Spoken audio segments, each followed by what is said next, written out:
Hello, everybody. Good afternoon, good morning, depending on where you live. Welcome to the very first episode of Vaco's brand new LinkedIn Live series, Career Confidential. So I'm your host today. By proxy, my name is Joe Laugherty. I have the pleasure of operating out of Cincinnati, Ohio, a managing partner of our office there. And I'm joined by my good friend, Kirk Strasser. Kirk's been with us a year and a half, 2 years. He's a senior recruiter in our group, focusing on accounting and finance, and he's here to bring a wealth of knowledge to us and to you, the job seeker. So the point, really quickly, the point of the Career Confidential series is really to reach out to people who are seeking that perfect job, who are going through all the challenges that we had before COVID, but then COVID stacked on top of it. So we spend every day in this world, and we're here to give you all of our insights and secrets and best practices to go about your own search, to partner, with people during that search, and to land that perfect job. So, what we're going to talk about today is, how to make yourself stand out, how to approach the job search, what kind of jobs are out there that are growing, and what type of situations, are prevalent right now. So this is meant to be an interactive session. So if you have questions, throw them in the chat. We'll be watching those, and we'll address those as we can. We got a few things, Kirk and I, to cover to keep the conversation going, but feel free to jump in anytime. So, Kirk, do you want a little brief intro of yourself and maybe what you do at Vaco? Yeah, sure. So I'm on the staffing team at Vaco Cincinnati. I've worked here for about 2 years. I have an accounting background and went to the University of Cincinnati. Really came here with no recruiting experience, but the accounting experience has kind of helped me just be able to operate in the staffing team and help out with accounts receivable, accounts payable, staff accountant, financial analyst needs. That knowledge has helped me so much, and I just love wearing the jersey and being a Vaconian. That's right. Little short story. Kirk actually started out as a candidate, much like most of you on the call here.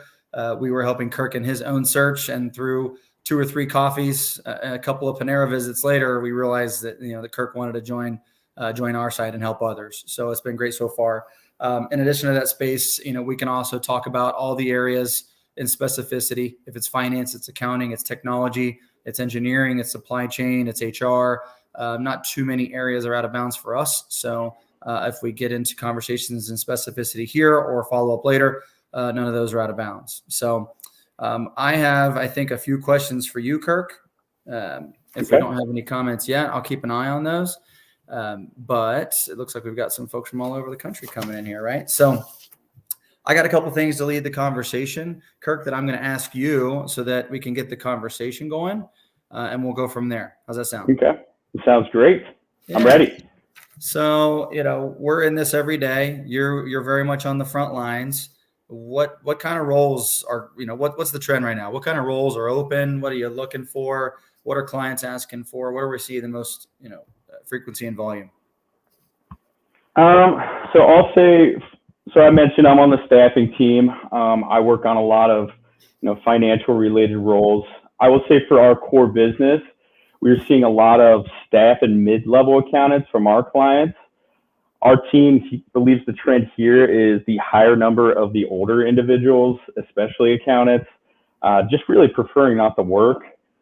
A statistic I was looking at from a CPA journal showed that accountants in the workplace right now that are over the age of 50 have decreased by 5% this past year. And that's the largest decrease in 10 years. So the 2 biggest causes of this seem to be either individuals not having, proper equipment or technology acumen to support working remotely, or on-site individuals feeling really uncomfortable, potentially working around other individuals, that may have been exposed to the virus. So enter Vaco Staffing and Financial, with this large decrease in 50-year-old plus accountants. More openings for higher level accounting jobs are made. I will say sometimes the higher level accounting job our client asks us to fill, but lately we've seen our clients promoting someone from within to that higher level accounting role and coming to us with their staff needs. I will say, so another area we've been working in a lot lately is the medical administrative area. It's been a big part of our business and staffing recently. So a couple of our closest clients are in the healthcare industry. Mm-hmm. Administrative work is an enormous need for them right now, especially because of the high number of nurses quitting nationally. I was looking at a Washington Post survey last week, and it was from this past year, and it showed that 60% of nurses at their day jobs reported impact to their mental health from just the stress of handling patients with COVID.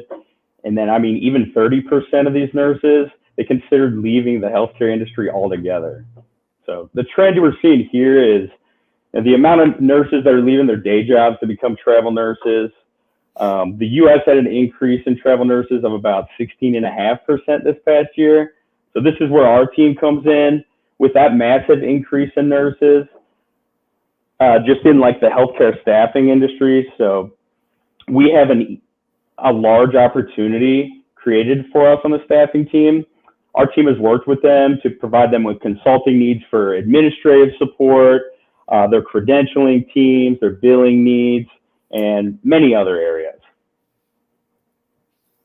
That's interesting you bring that up, Kirk. So, I'm not far off from that category you talk about, and I've spent my career in accounting, and we work, my team, we work with mostly individuals who are in transition or they've chosen to consult on their own long term. And honestly, COVID really ramped that concept up, much greater, because I would say right now, 60 to 70% of our workforce, our consultant workforce, that are supporting clients on our behalf, are still working remote. So that certainly has been one of the major inflection points when we're looking at job seekers and what they are looking for. Is this whole situation very much married the personal and professional more than it ever has been.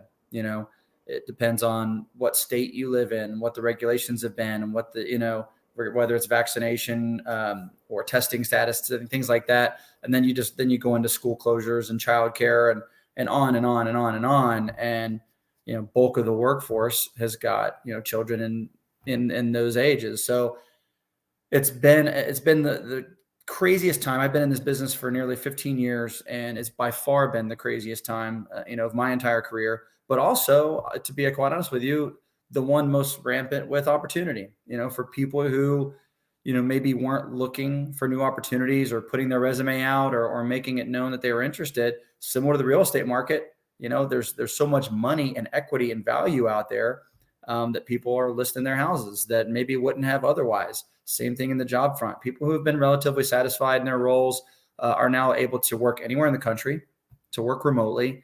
And we're seeing, compensation increases upwards of 20%, on average, and across all those fields. Right. So I'm not surprised to hear you say that. We personally, at Vaco, we're unfortunately not in the clinical space as far as nursing or healthcare goes. But like Kirk said, where we're seeing a lot of needs is more in your revenue cycle, patient care, billing, coding, things like that. So that's a good insight. What I want to hear from you, Kirk, next is really, so what type of advice are you giving job seekers? You talk to, probably 20 job seekers a day or more. What kind of advice are you giving people on their own search? Forget about working with a firm. What kind of advice are you giving people, for their own search? Their own search. I would say the best piece of advice I'd give to candidates right now, and this really applies for any role we have on our board, is to just make sure that they keep their resume up to date. Yeah. When people send their resume, if they don't have their most recent job added to it, or it's just their last job and they're unemployed, it says, 2018 to present, but they don't work there, it just kind of sets things back a little bit, unfortunately. It extends the duration of the hiring process for that individual. And really, in today's day and market, a candidate's market, if a company sees a candidate they like, they'll pull the trigger on hiring them really quicker than I've ever seen they have before. Mm-hmm. So that's what I've been telling my people. Mm-hmm. I'll tack on to that too. I think in years past, there could have been a stigma for people who maybe did 2 or 3 contract roles in a year, or, took a role maybe outside of their field. Again, there's never been a time. Since, 08, 09, there's never been a time of such disruption where people had to pivot and to do different things to either support their family or to, create whatever environment, whether that's safety concerns or just schedule and flexibility concerns, whatever those were. People had to take different types of opportunities to sustain, their lifestyle and to take care of their family. So I would say, at least from our vantage point, when, we hire, hundreds of people a week, if not thousands, we've really removed any type of stigma for people who've taken a lot of contract roles or have veered outside of maybe their core skill set. If they're in accounting and maybe they did something more systems related or vice versa, or whatever that is, maybe they worked in retail for 6 months, who knows? The stigma with that is really gone. And I'm even seeing that employers are often a little slower to react to these things than recruiting agencies and staffing agencies and consultants are, because we have to move so quickly. So we're probably a few months ahead of a lot of the hiring managers and employers out there. But yeah, that's been a big phenomenon I've seen. So what I would reiterate and really, really step on that point is to share everything you've been doing, because I think, again, never before has the personal and the professional been married more than now. So what else, Kirk? I mean, what are some tricks, do's, don'ts, utilizing social media, maybe, what are you talking to people about it? Yeah, I will say, just make sure you get on platforms like LinkedIn. I even tell the people I talk to, talk to as many recruiters as you can. I mean, not only will that help them, but, if they do that, it'll help us really just learn about what's out there in the market when we speak to them, So, yeah, I mean, LinkedIn really created an opportunity to people, for people to wave that flag publicly without putting themselves at any risk with their employer, right? It's a living resume. It's the first place we go to really review someone's credentials. So I would agree. And speaking of which, I'm kind of watching the comments and chat loosely here. A lot of you have mentioned your skill sets and that you're interested in looking, and I know a few of our staff are standing by to talk to you. But Vaco's also put out some links where you can identify jobs that Vaco's got listed around the country, around the world, actually. And so you can find that right market, that opportunity looking for you, and find a representative as well. So feel free to check out those links, follow the chat, and we're going to follow up on all these things, right? So I think you got some questions for me, Kirk.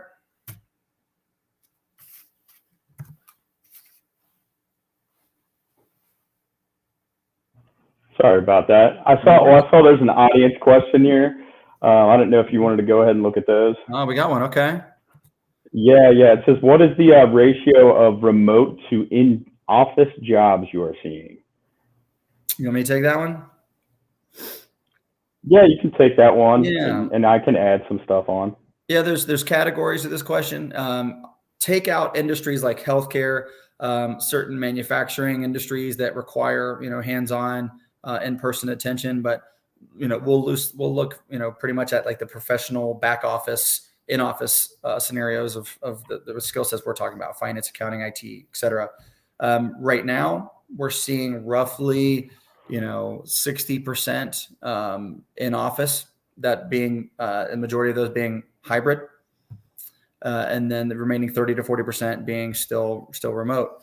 Companies, 90+% of companies are still offering a hybrid, flexible, remote situation. Most companies are putting more structure around it, meaning 2 days on, 3 days off, or rotating groups of people or different floors of offices. Bigger companies have a bigger challenge. But that's, probably what we're seeing is a 60-40 ratio. That's from our personal perspective. That's not on any studies or surveys. That's mainly from our perspective here in the Midwest on what we're seeing with our employers here locally. Yeah, I'd agree. I was going to say around like 60-40, especially during the beginning of kind of when this all started. I feel as though I've seen more remote positions come up as of late, just as we see these other different, strands and stuff come out of the virus. So I don't know what will change there, but hopefully we stay around kind of the same. Well, we've had to react to this. We live in Cincinnati, and for those of you not aware, Cincinnati is a very relationship driven market.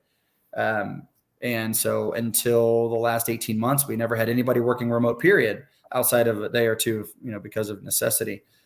Since then, we've hired 3 individuals that work exclusively remote that don't reside in Cincinnati, both as recruiters and customer service professionals. And then we're hiring consultants from all over the country to support clients that may or may not be based here in Cincinnati. And then that's just strictly our consultant workforce. When we're talking about employers and those seeking to hire, we now have companies, where we might have just been competing with other employers in Cincinnati. We're now competing with employers all over the country based on your skill set, especially the technology sector. If you're in software development, quality assurance testing, project management, even, you can go get something that's, anywhere in the country if you're looking to work remotely. And oftentimes companies that are located in coastal areas are offering higher compensation rates that are competitive with coastal, cost of living standards. So that's been an interesting phenomenon that we've seen play out over the past 6 to 12 months, and will only continue. Again, skill set and industry determine this a lot, but I don't see that slowing down anytime, because companies were forced to implement the technology. I had a friend of mine, I'll quote him, I won't name him though. I'm going to steal his quote though. We advanced more technologically in the last 2 years. We learned more about remote working in the last 2 years than we would have in the next 5 years had COVID not happened. And I couldn't argue that point. So. Makes sense. Mm-hmm. Mm-hmm. That's a good segue into a couple of the questions I have for you, Joe. Yeah. So number one, what are you seeing from a client side?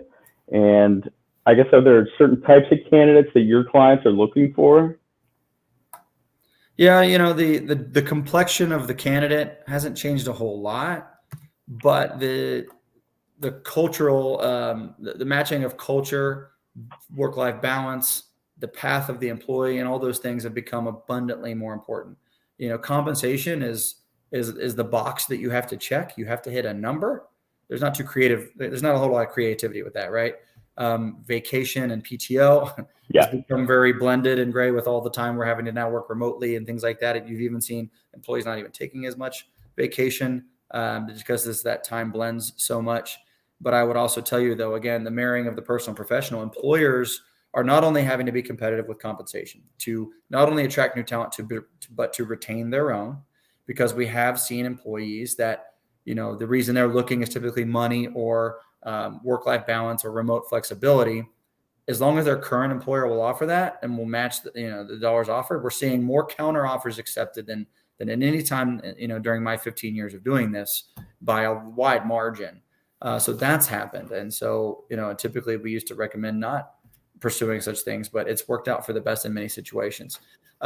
So the attraction of talent has become more difficult. It's hard to attract somebody to your company remotely, right? It's hard without walking them through your office, introducing them to some of your key personnel, for them to get a true sense of your culture. They can read about your company. They can look at your financials. If you're public, they can do a lot of research, but they can't really get the true sense and feel of your organization remotely. That's hard. It's really hard to impress upon somebody, to be an attractive employer. Same goes for retention and culture. What I personally learned during COVID, leadership and management was very difficult. We'll just put it that way. Kirk, you and I went through it together, man. Like it was so difficult because you're used to the water cooler stuff. You're used to passing by, each other and saying, how was your weekend? That just didn't happen. And you didn't realize it. And you had to be so much more intentional about the check-ins, the touch points, the mental health side of this. Not that I'm saying every manager is responsible for everyone's mental health, but the check-ins, the camaraderie, the support structure that was just innately there. You have to be far more intentional about it. So I know that's the touchy-feely side of the answer. And we've got a lot of people that, are more interested in what kind of roles are out there. So technology is obviously areas in technology, software development, quality assurance, testing, data integration, data integration, and looking at expanding the tools that companies can now deploy. Again, the advancement of technology, not just your ERPs, but your back-end systems have become so much more integrated, and so much the path of implementation has become so much shorter that the emergence of these skill sets and the education you can get around them because you can go and work for a company located anywhere in the country, working on any, technology stack you're looking to get involved in. You can go find it. From an accounting perspective, a lot more emphasis is now being put on, workflow, data management tools, things like that, so they can keep an automated remote workforce, stay lean, and all those things. What I mean to say is, so employers are not only having to be attractive, high growth company, great culture, benefits, all those things, but now looking at the path and the cultural situation of the employee and making sure that matches up and that you can actually live up to it, right? So that's the big part of what I've seen. The money is an issue because we're seeing 20% increases, since yesterday. So, if you're not prepared for that, you should be. But that's the big part of what we've seen here recently. Yeah, and that's all very great info, Joe. I assume some of that information will be relevant to my next question for you, which is, have you noticed that any of your clients' needs have changed post-COVID? And if so, how? Of course they have. Areas like data integrity, cybersecurity, identity and access management all came, were already trending, very rapidly, but became abundantly more important during COVID with the emergence of remote working and all those things, right? So those needs have ramped up. So if you're a young person and you're getting educated or certified or other things like that, you can't have enough. You can't have enough education in those areas. It hits all of us. But as far as needs changing, they also, though, more and more companies with the emergence of software as a service, cloud computing, which was not new during COVID, but is becoming more and more efficient all the time. Companies are starting to outsource in more areas. More and more service providers are growing. And a lot of organizations like Vaco, not meant to be a plug, but organizations like Vaco are relied upon in greater numbers to manage fluctuation and risk. Because what we're going through, we get a new variant. It seems like every time we get, some confidence that we're on the other side of this thing, there's still so much uncertainty on trajectories for companies as far as their revenue growth, which many companies are seeing. There's still a lot of uncertainty with companies that are going through hiring plans and spend and technology spend. There was so much sunk cost in big systems and ERPs that companies executed prior to COVID that they're now having to now put those in place for, sunk cost is a bit of a negative connotation, but you get my point. So you're seeing a lot of that outsourcing, software as a service, managed processes instead of big chunks of hiring, maybe for some automate type processes. So which again, I would tell you, if you're looking to get educated or certified, which there are many programs out there to do so, areas like, cloud engineering, cybersecurity, those are all great areas to work in. If you're in accounting and finance like me, becoming educated and trained on a lot of these new softwares, a lot of these new ERPs that are all cloud-based. And now there's a specific tool for everything, whether it's forecasting and budgeting, whether it's for workflow management, whether it's for automated, entries and recons, all those areas. No one can hide from the technology, growth that's coming. There is no role that is immune to it anymore, right? So that's, the big thing that companies are now also having to offer. The candidate must be educated and prepared, but the company now must offer it. If you're not offering like automated remote working capability and have those things pretty slick and buttoned up, you're not going to be as an attractive as an employer or a service provider to your clients either, right?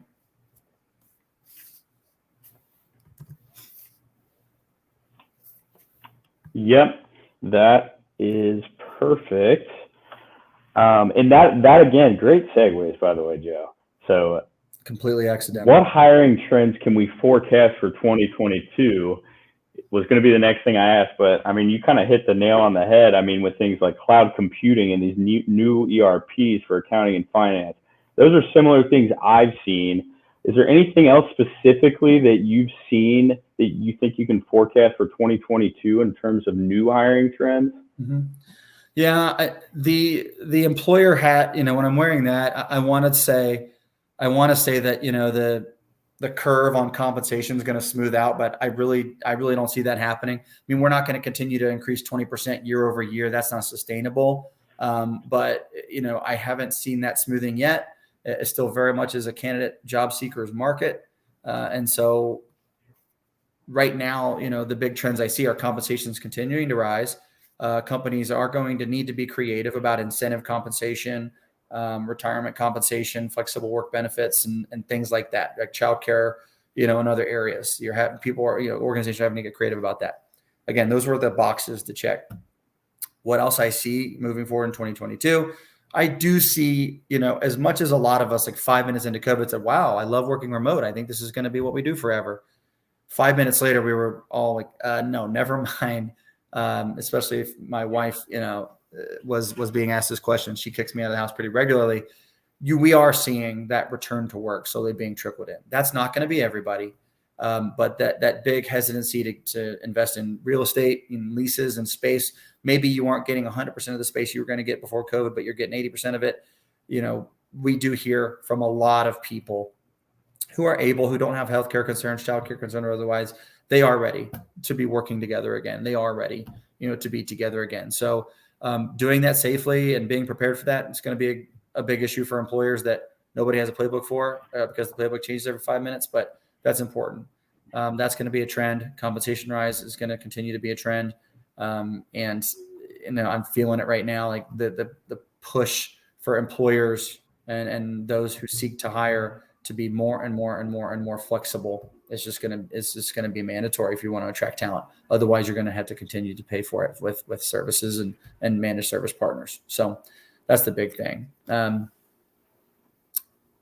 Nothing groundbreaking. And I don't think anything that would terribly surprise anyone, but. Yeah, absolutely. And then I had one more thing written down here. I guess, how can your clients and my candidates flex to these upcoming trends? What are ideas that we have for that? Yep. So from a client perspective, this is an easy one because we just had to go through it. You need to get very, very intentional. I keep using that word, very intentional about planning. What are your true hiring needs? Where can you handle attrition? Where can you handle, remote working? Like, where are your flexibilities? Where do they exist? Some roles are critical. Some roles are not. Some roles are able to be remote. Some roles are not. And are you prepared to structure your organization to go that way? Are your leaders prepared to lead hybrid work teams, workforce? Are you prepared for those things? We've spent the last 2 years getting there, but are you truly prepared?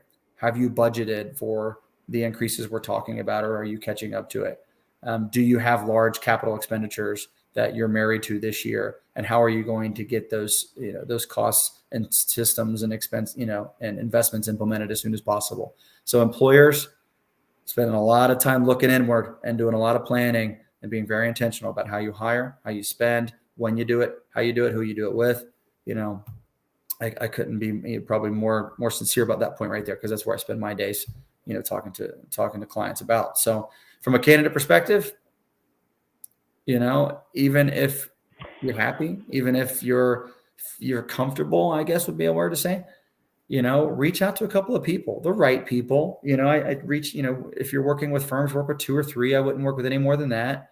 Get yourself, out there publicly on LinkedIn, and at least let, portions of your network know that you're interested. It doesn't mean you have to wave some flag that you're looking for a job and alert your employer that you're unhappy and all those things. Now is as good a time in the history of the employment market just to be open to listening. That's really all you have to do, because you're going to have opportunities brought to you, and you're going to have options that you did not realize you would have. So if you haven't done it already, even if you're comfortable where you are, I'm not trying to unsettle those clients out there. I'm not trying to create chaos in the market, but it is worth listening, right? Unless you're Kirk. Kirk, you keep that resume, in a locked safe somewhere, bud. But no, I mean, put it out there, spend time with your network, let them know what you're looking for so they know. And that's really it. I mean, we had a lot of these tools before COVID, and we got better at it since. Hopefully you're able to get those kids back to school and get yourself out and about again. It's time to do that. It's time to secure that new opportunity with that different flexibility, or working on that different software, or on that different path. Never been a better time, than right now. Absolutely. And I just wanted to add to that as well. I think candidates, just, I guess, being open and receptive to recruiters, whether you're using just Vaco or using 2 or 3 different ones, just be open to, having those extra conversations with your recruiters. Ask them questions. We are experts in the field right now, and, any question like, for example, one that we just got in the chat about what is the ratio looking like for at-home work compared to on-site, we have a lot of those answers for you, and we can help you stay informed. So I just think creating those relationships is so important right now, especially in this time that we're going through. And it's just as important for a candidate to have that relationship with their recruiter as it is for a recruiter to have those with their candidates, in my opinion. It's a great point, Kirk. It's a great point. I think that brings us to our time. We could talk about this stuff all day, right? But it brings us to our time. Yeah, Again, keep going. Those of you who have participated in the chat, we appreciate it. Those of you who didn't, I'm sure you got to see some of the comments. Vaco put some links in there to look at what jobs that we're currently hiring for, both as part of Vaco's team and for clients, on their behalf. So feel free to follow those links. And if you were connected to anybody today, or Kirk or myself, please feel free to reach out, and we'll help you any way we can. Everybody stay safe. Have a wonderful day. Thanks, Kirk. Thanks, guys.